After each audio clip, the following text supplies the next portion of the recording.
Hello friends, welcome to study कर। मैं हूं आपका दोस्त प्रभाकर। आज है 18 अक्टूबर और 18 अक्टूबर से रिलेटेड जितने भी मोस्ट इंपॉर्टेंट करंट अफेयर्स के क्वेश्चन होंगे तो उन सभी को आपके लिए डिस्कस करेंगे। इस वीडियो को लास्ट तक देखना है। लास्ट में एक क्वेश्चन पूछा जाएगा तो उसका आंसर आपको कमेंट बॉक्स में देना है। ये वीडियो लेक्चर आपके एग्जाम के पॉइंट ऑफ व्यू से बहुत इंपॉर्टेंट है, तो आप इसके नोट्स जरूर बनाते जाइएगा क्योंकि एग्जाम के टाइम आपको नोट्स बहुत काम आएंगे। आज का पहला क्वेश्चन है, अंतर्राष्ट्रीय गरीबी उन्मूलन दिवस कब मनाया जाता है? तो यह हर साल 17 अक्टूबर को मनाया जाता है। कौन सा दिवस? अंतर्राष्ट्रीय गरीबी उन्मूलन दिवस। दोस्तों 2022 की थीम क्या है? Dignity for all in practice. क्या है? Dignity for all in practice. 1992 में इस दिवस को घोषित किया गया था। किसके द्वारा? संयुक्त राष्ट्र महासभा के द्वारा। दोस्तों एक आंकड़ा याद रखिएगा, 2011 में राष्ट्रीय गरीबी रेखा के अनुसार भारत में लगभग 21.9% जनसंख्या गरीबी रेखा के नीचे जीवन यापन करती थी। ठीक है, तो ये सभी पॉइंट आप नोट जरूर करिएगा। अब हाल ही में मनाए गए कुछ इंपॉर्टेंट डे डिस्कस करते हैं। जैसे 16 अक्टूबर को विश्व खाद्य दिवस, 14 अक्टूबर को विश्व मानक दिवस यानी वर्ल्ड स्टैंडर्ड्स डे मनाया है, 13 अक्टूबर को राष्ट्रीय आपदा न्यूनीकरण के लिए संयुक्त राष्ट्र अंतर्राष्ट्रीय दिवस मनाया है, 11 अक्टूबर को अंतर्राष्ट्रीय बालिका दिवस, 10 अक्टूबर को राष्ट्रीय डाक दिवस, 9 अक्टूबर को विश्व डाक दिवस, 8 अक्टूबर को वायुसेना दिवस और 5 अक्टूबर को विश्व शिक्षक दिवस मनाया गया है। अच्छा दोस्तों, वायुसेना दिवस की बात आई है तो वायुसेना दिवस पहली बार कहां पर मनाया गया है? याद रखना है आपको, चंडीगढ़ में मनाया गया है। कहां पर मनाया गया है? चंडीगढ़ में। अगला प्रश्न है, अंतर्राष्ट्रीय सौर गठबंधन यानी इंटरनेशनल सोलर अलायंस की 5वीं सभा किस देश की अध्यक्षता में आयोजित की जा रही है? तो यह भारत की अध्यक्षता में आयोजित की जा रही है। यानी अंतर्राष्ट्रीय सौर गठबंधन की जो 5वीं सभा हो रही है उसकी अध्यक्षता कौन सा देश कर रहा है? भारत कर रहा है। ठीक है, तो यह जो सभा है ये 17 अक्टूबर से शुरू हुई है। 4 दिनों तक यह सभा होने वाली है। कहां पर होने वाली है? नई दिल्ली में। इसमें कितने देश हिस्सा ले रहे हैं? तो 109 देश हिस्सा ले रहे हैं, क्योंकि जो अंतर्राष्ट्रीय सौर गठबंधन है इसके सदस्य देश कितने हैं? 109 है। यह जो 109 देश हैं वह इस बात पर चर्चा करेंगे कि जो हमारी इकोनॉमी है इसको कार्बन से मुक्त किस प्रकार से किया जाए, यानी कार्बन का कम से कम उपयोग किस प्रकार से किया जाए। तो ये 109 देश जो हैं ये अपने अपने अनुभव साझा करेंगे। आईएसए के महानिदेशक हैं अजय माथुर, तो वह वन सन, वन वर्ल्ड और वन ग्रिड को बढ़ावा देने के विचार अपने प्रस्तुत करेंगे। दोस्तों अंतर्राष्ट्रीय सौर गठबंधन की बात करें तो इसकी स्थापना 2015 में की गई थी। किसके किसके द्वारा? भारत और फ्रांस के द्वारा। इसका उद्देश्य है सौर ऊर्जा के माध्यम से ऊर्जा की मांग को पूरा करना, यानी दोस्तों जो एनर्जी है उसको सौर ऊर्जा के माध्यम से पूरा किया जाए, इसका यह उद्देश्य है। मुख्यालय कहाँ है? गुरुग्राम हरियाणा में है। वर्तमान में 109 देशों ने इसके फ्रेमवर्क समझौते पर हस्ताक्षर किए हैं। वर्तमान में इसके महानिदेशक कौन है? अजय माथुर हैं। अगला प्रश्न है, किस राज्य में एमबीबीएस कोर्स की किताबों को हिंदी में लॉन्च किया गया है? और ऐसा पहली बार हुआ है दोस्तों जब मेडिकल की जो पढ़ाई है उसको हिंदी में किया जाएगा। तो ऐसा किस राज्य में हुआ है? मध्य प्रदेश में हुआ है। यानी मध्य प्रदेश में अब जो एमबीबीएस की पढ़ाई है यह हिंदी में होगी, यानी इसकी जो किताबें होंगी वो हिंदी में मिलेंगी। दोस्तों केंद्रीय मंत्री हैं अमित शाह, तो उनके द्वारा भारत में पहली बार मध्य प्रदेश के भोपाल में एमबीबीएस कोर्स की जो किताबें हैं उसको हिंदी में लॉन्च किया गया है। इस प्रोजेक्ट के तहत सबसे पहले एमबीबीएस के पहले वर्ष की जो 3 किताबें हैं उनको बदला जाएगा हिंदी में। कौन कौन सी किताबें हैं जिनको बदला जाएगा? एनाटॉमी, फिजियोलॉजी और बायोकेमिस्ट्री। तो इन 3 किताबों को हिंदी में कन्वर्ट किया गया है। मध्य प्रदेश के मुख्यमंत्री कौन है? शिवराज सिंह चौहान। राज्यपाल कौन है? मंगू भाई छगन भाई पटेल। दोस्तों मध्य प्रदेश से रिलेटेड कुछ और इंपॉर्टेंट बातें जानते हैं। 17वां प्रवासी भारतीय दिवस जनवरी 2023 में इंदौर शहर में आयोजित किया जाएगा, जिसकी घोषणा अभी हाल ही में की गई है। तो 9 जनवरी को प्रवासी भारतीय दिवस मनाया जाता है, तो इस साल इंदौर में मनाया जाएगा। मध्य प्रदेश के राज्य निर्वाचन आयुक्त कौन नियुक्त किए गए हैं? बसंत प्रताप सिंह। लाडली लक्ष्मी योजना 2.0 किस राज्य से रिलेटेड है? मध्य प्रदेश से रिलेटेड है। भारतीय रेलवे का पहला सौर ऊर्जा संयंत्र मध्य प्रदेश में लॉन्च किया गया है। इसके अलावा मध्य प्रदेश के इंदौर जिले की जो सेंट्रल जेल है उसका अपना एफएम रेडियो है। तो ये मध्य प्रदेश से जुड़ी कुछ इंपॉर्टेंट बातें हैं, इसको आप नोट कर लीजिएगा। अगला प्रश्न है, स्लोवाकिया में भारत के अगले राजदूत के रूप में किसे नियुक्त किया गया है? इंपॉर्टेंट क्वेश्चन है। तो दोस्तों जो अपूर्व श्रीवास्तव हैं वो स्लोवाकिया में भारत के राजदूत नियुक्त किए गए हैं।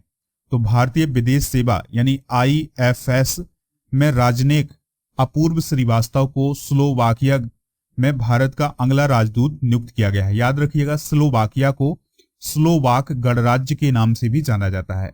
अभी वर्तमान में जो अपूर्व श्रीवास्तव हैं वह टोरंटो में भारत के वाणिज्यिक दूतावास में महावाणिज्यिक दूत के रूप में काम कर रहे हैं। स्लोवाकिया की राजधानी क्या है? तो दोस्तों याद रखिएगा, ब्रातिस्लावा जो है वो स्लोवाकिया की राजधानी है। चलिए मैप में देख लेते हैं स्लोवाकिया कहाँ है। ये है दोस्तों यूरोप महाद्वीप, ठीक है, और ये आप देख पा रहे हैं ये है स्लोवाकिया, ठीक है। स्लोवाकिया के जो पड़ोसी देश कौन कौन से हैं, चलिए उनको देखते हैं। तो सबसे है पहला हंगरी, फिर दूसरा है ऑस्ट्रिया, तीसरा है चेक रिपब्लिक, और फिर इसकी सीमा पोलैंड से भी लगती है। और याद रखना है स्लोवाकिया वह कंट्री है जिसकी सीमा यूक्रेन से भी लगती है। तो ये स्लोवाकिया के पड़ोसी देश हैं। अगला प्रश्न डिस्कस करने से पहले दोस्तों हाल ही में जो महत्वपूर्ण नियुक्तियां हुई हैं, चलिए उनको भी डिस्कस कर लेते हैं। जो राजदूत नियुक्त किए गए हैं अभी हाल ही में, उनको डिस्कस करते हैं। देखिए दोस्तों, विदेश मंत्रालय के निदेशक हैं अवतार सिंह, तो उन्हें गिनी गणराज्य में भारत का अगला राजदूत नियुक्त किया गया है। 1995 बैच के IFS ऑफिसर हैं नागेश सिंह, तो उनको थाईलैंड में भारत का अगला राजदूत नियुक्त किया गया है। विक्रम दोराई स्वामी को यूनाइटेड किंगडम में भारत के अगले उच्चायुक्त के रूप में नियुक्त किया गया है। इसके अलावा दोस्तों जो CB जॉर्ज हैं उन्हें जापान में भारत का राजदूत नियुक्त किया गया है, ठीक है। प्रणय राय जो हैं उनको बांग्लादेश में भारत का हाई कमिश्नर नियुक्त किया गया है। तो ये हाल ही में कुछ नियुक्तियां हैं, इनको आप नोट कर लीजिएगा। एक और नियुक्ति है दोस्तों, याद रखिएगा कि जो सुधाकर दलेला हैं उन्हें भूटान में भारत का राजदूत नियुक्त किया गया है। अगला प्रश्न है, भारत की पुरुष एयर राइफल टीम ने ISSF विश्व चैंपियनशिप में कौन सा मेडल जीता है? तो भारत ने गोल्ड मेडल जीता है। और ये जो विश्व चैंपियनशिप है शूटिंग की, ये कहां पर आयोजित की जा रही है? तो मिस्र की जो राजधानी है काहिरा, वहां पर इसका आयोजन किया जा रहा है। तो रुद्राक्ष बाला साहब पाटिल, किरण अंकुश जाधव और अर्जुन बबूता की जो जोड़ी थी, इन्होंने चीन को हरा करके भारत के लिए 5वां गोल्ड मेडल दिलाया है। इससे पहले दोस्तों कल के करंट अफेयर्स में हमने डिस्कस किया था कि जो रुद्राक्ष पाटिल हैं उन्होंने 14 अक्टूबर 2022 को शूटिंग विश्व चैंपियनशिप में पुरुषों की 10 मीटर एयर राइफल स्पर्धा में गोल्ड मेडल जीता था, और वह ऐसा करने वाले अभिनव बिंद्रा के बाद दूसरे इंडियंस हैं, ठीक है। तो ये सभी पॉइंट आप नोट करिएगा। चलिए फ्रेंड्स, आज की रिवीजन कर लेते हैं। तो आज रिवीजन करेंगे ग्रैंड स्लैम 2022 को, क्योंकि यहां से क्वेश्चन एग्जाम में बन सकते हैं। तो दोस्तों आप इसको जरूर नोट करिएगा। जैसे दोस्तों ऑस्ट्रेलियन ओपन 2022 को किसने जीता है पुरुषों में? राफेल नडाल ने, जो कि कहां के हैं? स्पेन के हैं। महिलाओं में किसने जीता था? एशले बार्टी ने, जो कि कहां की हैं? ऑस्ट्रेलिया की। फ्रेंच ओपन 2022 को किसने जीता है? राफेल नडाल ने और इगा स्विटेक ने। इगा स्विटेक किस देश की हैं? पोलैंड की हैं।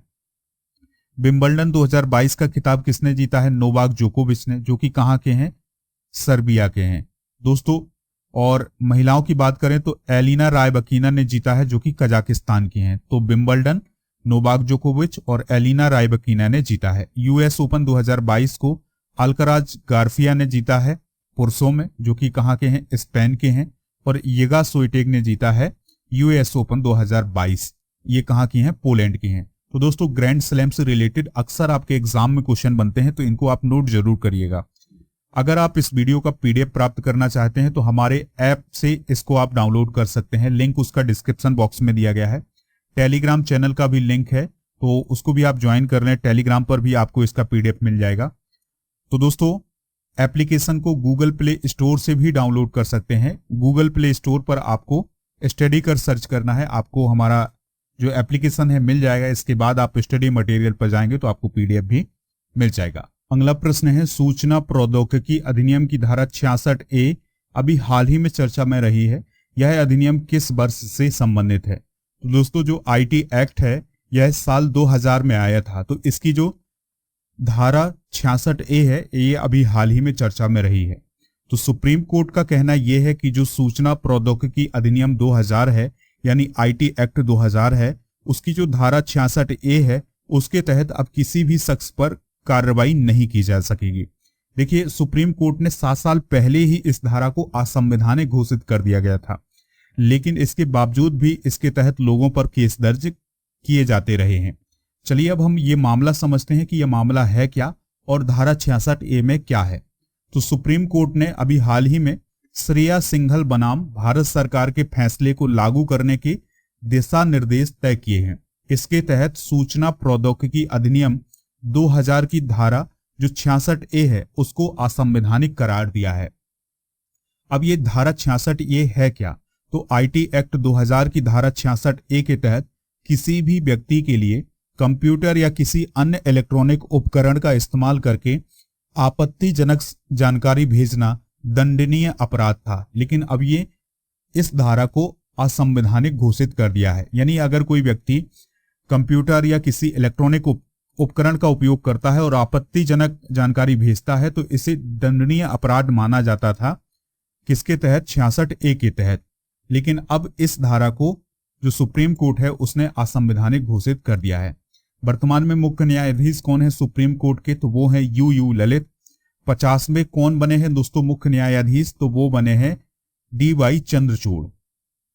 अगला प्रश्न है, केंद्रीय शिक्षा मंत्री धर्मेंद्र प्रधान ने किस राज्य में उच्च शिक्षा में राष्ट्रीय शिक्षा नीति 2020 का शुभारंभ किया है? तो दोस्तों जो हायर एजुकेशन है उसमें भी जो नई शिक्षा नीति है 2020 की, उसको लागू किया गया है। किसके द्वारा? उत्तराखंड के द्वारा। तो केंद्रीय शिक्षा मंत्री धर्मेंद्र प्रधान ने 16 अक्टूबर 2022 को उत्तराखंड के देहरादून में हायर एजुकेशन में शैक्षणिक सत्र 2022-23 के लिए राष्ट्रीय शिक्षा नीति 2020 का शुभारंभ किया है। यानी कि जो ये सेशन है 2022-23 का, इसी सेशन से जो न्यू एजुकेशन पॉलिसी है 2020 वाली, वो लागू हो जाएगी। कहां पर? उत्तराखंड में। इससे पहले दोस्तों उत्तराखंड देश का पहला राज्य है जिसने जुलाई 2022 में बाल बाटिका के साथ जो पूर्व माध्यमिक स्तर है उसमें नई शिक्षा नीति को लागू किया था। यह नई शिक्षा नीति कब आई थी? 2020 में। और इसने किसका स्थान लिया था? तो राष्ट्रीय शिक्षा नीति 1986 का स्थान लिया था। यानी लास्ट बार 1986 में आई थी नई शिक्षा नीति, और अब कब आई है दोस्तों? 2020 में। ठीक है दोस्तों, और याद रखिएगा हमारे शिक्षा मंत्री कौन है? धर्मेंद्र प्रधान है। अगला प्रश्न है, IMF के अनुसार 2027-28 तक भारत की अर्थव्यवस्था किस स्थान पर पहुंच जाएगी? तो तीसरे स्थान पर पहुंच जाएगी। तो दोस्तों जो इंटरनेशनल मॉनेटरी फंड है इसने ये कहा है कि जो भारत की अर्थव्यवस्था है वो 2027-28 तक विश्व की तीसरी अर्थव्यवस्था बन जाएगा, और भारत जो है वो जापान को भी पीछे छोड़ देगा। इस बात को किसमें कहा है दोस्तों? तो IMF की जो वर्ल्ड इकोनॉमिक आउटलुक रिपोर्ट है उसमें यह कहा गया है कि भारत 2027-28 तक विश्व की तीसरी सबसे बड़ी अर्थव्यवस्था बन जाएगा। IMF के अनुसार 2022-23 में भारत की जो अर्थव्यवस्था है वो ब्रिटेन से भी आगे हो जाएगी। IMF के प्रबंध निदेशक कौन है? Kristalina Georgieva. IMF का मुख्यालय कहां है? वाशिंगटन DC, अमेरिका में। अगला प्रश्न है, विश्व शतरंज चैंपियन मैग्नस कार्लसन किस देश के हैं जिन्हें अभी हाल ही में भारत के अर्जुन एरिगैसी ने हराया है? तो दोस्तों जो मैग्नस कार्लसन है वो किस देश के हैं? नॉर्वे के हैं। तो 19 साल के भारतीय ग्रैंड मास्टर हैं कौन? अर्जुन एरिगैसी। तो उन्होंने 5 बार के विश्व चैंपियन मैग्नस कार्लसन को एम चेस रैपिड ऑनलाइन शतरंज टूर्नामेंट के शुरुआती दौर में हरा दिया है। ठीक है, और दोस्तों नॉर्वे के कार्लसन पर एरिगैसी की यह पहली जीत है, यानी पहली बार एरिगैसी ने मैग्नस कार्लसन पर जीत हासिल की है। तो दोस्तों कई बार एग्जाम में पूछा जाता है कि मैग्नस कार्लसन किस देश से रिलेटेड हैं? तो वो नॉर्वे से रिलेटेड हैं। लास्ट क्वेश्चन है, एशिया फुटबॉल कप 2023 किस देश में होगा? तो दोस्तों अभी तक एशिया फुटबॉल कप जो है ये चाइना में होना था, लेकिन अब ये कहां पर होगा? कतर में होगा। ठीक है, तो इससे क्वेश्चन नंबर 10 का जो राइट आंसर होगा वो होगा ऑप्शन नंबर सी। अब हुआ क्या है, ये चाइना से कतर में कैसे आ गया? तो दोस्तों जो चाइना है वहां पर जो कोविड पॉलिसी है, ठीक है, यानी कोविड को लेकर जो पॉलिसी है वो बहुत ही कड़ी है, और ऐसे में अब वहां पर खिलाड़ी भी जाने हैं और जो कोविड पॉलिसी है वो बहुत ही कड़ी है। इसके कारण अब एशिया फुटबॉल कप को चाइना की बजाय कहां पर किया जाएगा, कतर में किया जाएगा। तो 18वां एशिया कप होना है 2023 में। और दोस्तों कतर जो है इस साल नवंबर दिसंबर में 2022 में फीफा वर्ल्ड कप का भी आयोजन करेगा। तो फीफा वर्ल्ड कप भी कहां होना है दोस्तों, कतर में ही होना है। आज का प्रश्न है जिसका जवाब आपको कमेंट बॉक्स में देना है। भारत के शिक्षा मंत्री कौन है? अश्विनी वैष्णव, धर्मेंद्र प्रधान, हरदीप पुरी या ज्योतिरादित्य सिंधिया? जो भी इसका राइट आंसर हो आप कमेंट बॉक्स में बताइएगा। हमारे ऐप को जरूर डाउनलोड करें, लिंक डिस्क्रिप्शन में दिया गया है। इसके अलावा ऐप पर दोस्तों मंथली करंट अफेयर्स और जो भी महत्वपूर्ण नियुक्तियां हैं साइंस के जो पीडीएफ हैं ये सभी आपको ऐप पर उपलब्ध हैं, इनको आप नोट कर लीजिएगा। लेक्चर पसंद आया हो तो लाइक और शेयर जरूर करें। जय हिंद, वंदे मातरम।